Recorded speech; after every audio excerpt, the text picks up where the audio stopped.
जय श्री राम। नमस्कार। मैं पंडित विष्णु उपाध्याय। पितरदोष क्या होता है, ऐसे आपने बहुत सारे कमेंट मुझे किए, तो मैं आज आपको इसी विषय पर जानकारी दूंगा। पितरदोष पिछले जन्मों का दोष भी माना गया है और इस जन्म का दोष भी होता है। इस जन्म में जो हमारे घर के मर्त परिजन होते हैं उनका दोष होता है, और पिछले जन्म में भी इसी प्रकार का दोष जो आपने पिछले जन्म में अपने पितरों के निर्मित कभी तर्पण नहीं किया, कभी हवन नहीं किया, उनके निर्मित कभी पिंड दान नहीं किया, उनका अनादर किया, तो फिर वो दोष आपको लगा हुआ रहता है, कभी समाप्त नहीं होता। कोई व्यक्ति ये सोच लेता है कि हम हमारे पितरों के निर्मित कुछ नहीं करेंगे तो क्या होगा। दोष आपको कभी आपका पीछा नहीं छोड़ेगा, उसका ऋण तो आपको चुकाना ही पड़ेगा। और इस जन्म में भी यदि वो दोष और आज का पितरदोष अगर दोनों मिलकर किसी व्यक्ति को लगता है तो व्यक्ति का जीवन पूर्णतया बर्बाद हो जाता है। देखिए, जन्म पत्रिका में राहु सूर्य की युक्ति यदि छठे भाव, आठवें भाव या 12वें भाव में हो, या फिर सूर्य और केतु की युक्ति किसी भी भाव में होती है, तो उस व्यक्ति को पितरदोष जैसी समस्या उत्पन्न हो जाती है। और पितरदोष जैसी समस्या व्यक्ति को सामान्य जीवन में भी उत्पन्न होती है यदि वो उनका अनादर करना शुरू कर देता है, उनके निर्मित किसी भी प्रकार का कार्य आज तक नहीं किया है। ऐसे बहुत से व्यक्ति मुझे मिलते हैं, उनके मृत परिजनों की मृत्यु हो गई, लेकिन 20 साल 30 साल का समय बीत गया है और उन्होंने अभी तक उनके पीछे कुछ नहीं किया। अब वो कष्ट में आए हैं और उन्हें पता चला है, और जैसे ही उन्होंने अपने पितरों के निर्मित हवन और पिंडदान, तर्पण, ब्राह्मण भोजन ये सब करना शुरू किया है, तब से वापस जीवन सुधरना शुरू हो गया है। तो इन चीज़ों को आपको समझना पड़ेगा। देखिए, 7वें भाव में राहु शनि की युक्ति यदि होती है तो भी ये कष्ट उत्पन्न करती है, दोष उत्पन्न करती है, चंडाल योग बना देती है, इसे पितरदोष भी प्रभावित होता है।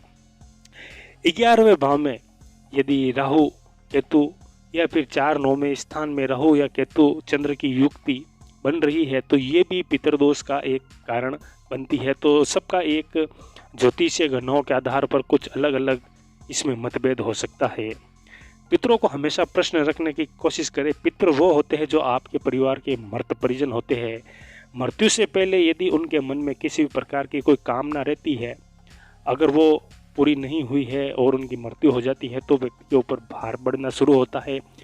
देखिए, मैं आपको अपने अनुभव के आधार पर बता रहा हूँ कि जब किसी व्यक्ति की मृत्यु होती है तो परिवार पर एकदम से भी भार उत्पन्न होता है, और 10 साल के बाद भी भार उत्पन्न होना शुरू हो जाता है, दोष उत्पन्न होना शुरू हो जाता है। तो इसका कुछ एक निश्चित समय कब दोष उत्पन्न होगा, लेकिन जन्म पत्रिका के आधार पर इसे तुरंत प्रभाव से जाना जा सकता है। लेकिन व्यक्ति ये नहीं समझता है, वो आज की भोगभरी जिंदगी में केवल रुपये पैसे के पीछे दौड़ता है। मृत परिजनों की एक मन में अभिलाषा हमेशा रखनी चाहिए। अगर कोई किसी व्यक्ति के जन्म पत्रिका में पितरदोष जैसी समस्या होती है और वो अगर ये पता लगा लेता है कि पितर जो है उनके मन में क्या है, उनकी इच्छा क्या है, अगर उसके अनुसार वो कार्य करता है तो ये मानकर चले कि पितरों की कृपा भी बनती है, दोष का धीरे धीरे प्रभाव भी कम होना शुरू हो जाता है। लेकिन वो भटकते हैं, कभी पीपल के वृक्ष में जल नहीं सींचते हैं, तीर्थ स्थान पर जाकर कभी तर्पण करने की कोशिश नहीं करते हैं। हमारे रुपये पैसे खर्च होंगे, हमारा समय खर्च होगा, और न जाने कैसी कैसी मन में धारणा उत्पन्न करते हैं। आपके पितर जब वो जीवन काल में थे, जीवन काल में तो थे ही, तभी मृत्यु के बाद पितर बने हैं, तब वो एक भौतिक शरीर में थे। तो उस शरीर में रहते हुए उन्होंने आपके लिए क्या क्या किया है, आप इस चीज को सोचने की कोशिश करें। अगर उन्होंने इतना कुछ आपके लिए किया है तो ये आपका भी फर्ज बनता है, आपका धर्म बनता है, ये आपका एक ऋण भी होता है, 3 ऋणों में से एक ऋण ये भी होता है। तो आपको हमेशा इस चीज़ का ध्यान रखना है। उनकी इच्छा और उनकी कामनाओं के विपरीत अगर कोई व्यक्ति अनैतिक कार्य करता है, पितरों को नहीं मानता है, अपमान करता है, उनकी तस्वीर घर में खंडित पड़ी है और न जाने जाने कैसी घटनाएं करता है, जिसे पितृ जब आपको ये करता हुआ देखते हैं तो फिर आपको दोष उत्पन्न नहीं होगा तो क्या होगा, पितृ कष्ट नहीं देंगे तो क्या होगा। आपके घर के देव पितृ होते हैं, लेकिन आप जगह जगह भटकते हैं, अपनी समस्याओं का निवारण करने के लिए भटकते हैं। ऐसे किसी चीज़ का समाधान कैसे होगा, आप ही चीज़ को समझे। आपके कुल देवी आपसे असंतुष्ट है, आपके पितृ आपसे असंतुष्ट है, आपके इष्ट देव आपसे असंतुष्ट है, आपका भवन वास्तु सही नहीं है, तो फिर जीवन कैसे खुशहाल बीतेगा।